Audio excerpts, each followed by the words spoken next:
आणि अंबादासजी प्रत्येकजण इथे निवृत्त होतो, पुन्हा येतात लोक, आणि त्यामुळे मी ही भावना व्यक्त केलेली आहे।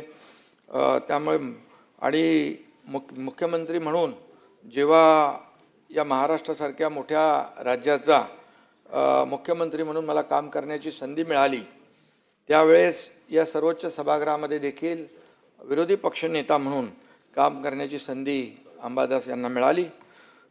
खरं म्हणजे विरोधी पक्षनेता आणि सत्ताधारी पक्ष आणि विरोधी पक्ष ही रथाची दोन चाकं असतात।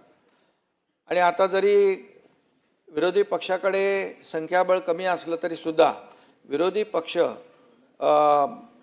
त्याचा जो काही मान सन्मान आहे, किंबहुना सत्ताधारी पक्ष असला तरी विरोधी पक्ष त्यांचं ऐकून घेणं राज्याच्या हिताचं हे नेहमी आम्ही करत आलो आहे। गेले 2.5 वर्षही आता देखील देवेंद्रजी आहेत मुख्यमंत्री, दादा आहेत, इकडे आमची टीम आहे, आणि विरोधी पक्षाला देखील विश्वासात घेऊन पुढे जाण्याचं काम, जेव्हा एखादा निर्णय आम्ही चांगला घेतो त्यावेळेस विरोधी पक्षाने देखील त्याला चांगलं म्हणण्याची परंपरा जी आहे ती पाळली पाहिजे।